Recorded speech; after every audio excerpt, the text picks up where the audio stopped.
Hey, how are you today? It's springtime. It's about time to do gardening. So today I'm going to show how I made a grow light and grow my own seedlings for my gardening.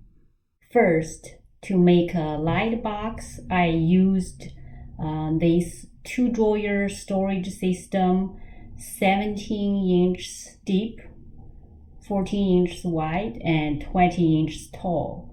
The front already has holes, so I used that as template to mark circles on the back, and then I used stencil cutter to make holes on the back to promote airflow inside the box.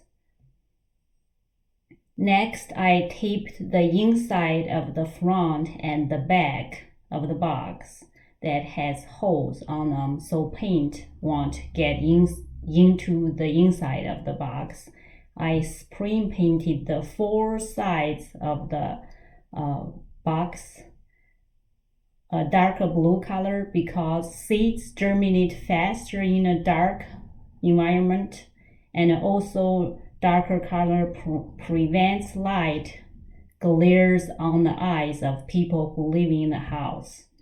Next, to install grow lights on the box, I pried off the lid, marked 8 spots to make holes for the rope to go through so I can hang grow lights on the lids. I thread the twine rope on the tabs on the back of the grow light and put the grow light on the underside of the lid.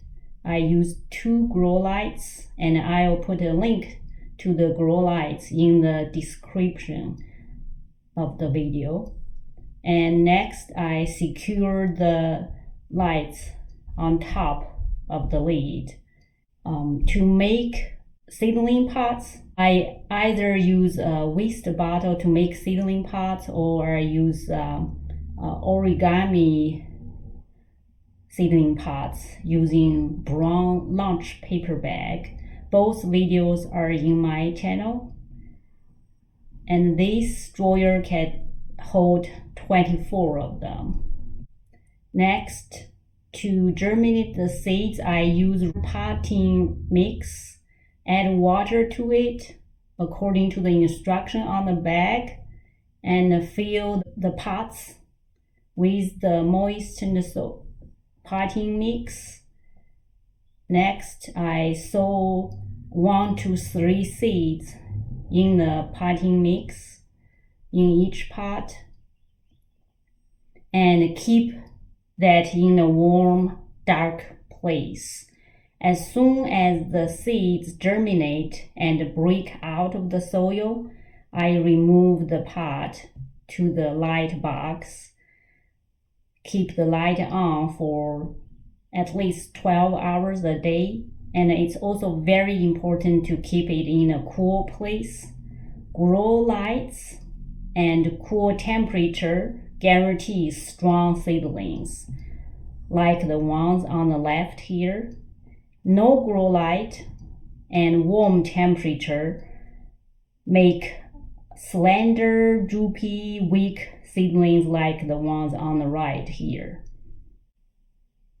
As the seedlings grow, these drawers are not that tall, so they will grow very close to the light, and I made adjustment to accommodate the growth. I used 4 slabs of cardboard paper, and I sew on the ends to make a box that doesn't have top and the bottom.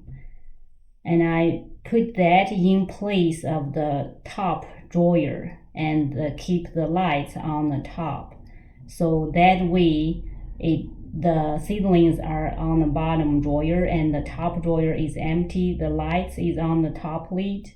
That gives plenty room for the seedlings to grow before you transplant to the soil outside. And 7 days before transplanting the seedlings to the soil outside, I take them out to the natural sunlight for 1 hour on the first day, 2 hours on the second day, and so on until they are used to several hours of natural light before you transplant to the soil. During that week, the seedlings will grow even stronger. Their color turns darker and they look really healthy. And then I choose evening that doesn't forecast storms for the next couple of days and transplant into the soil. Protect my plants from storm, backyard animals, physically remove bugs or using chemical spray, and also water them 2 times a week if it doesn't rain. And I harvest and enjoy. So this is a picture of some of the vegetables I harvested in the past several years. I significantly reduced grocery trips for my family in the summer. And in the past few years, I have grown every seedlings I use in my garden. So that's it. Hope this video is helpful to you. Helps you grow strong seedlings for your gardening. Bye bye. See you next time.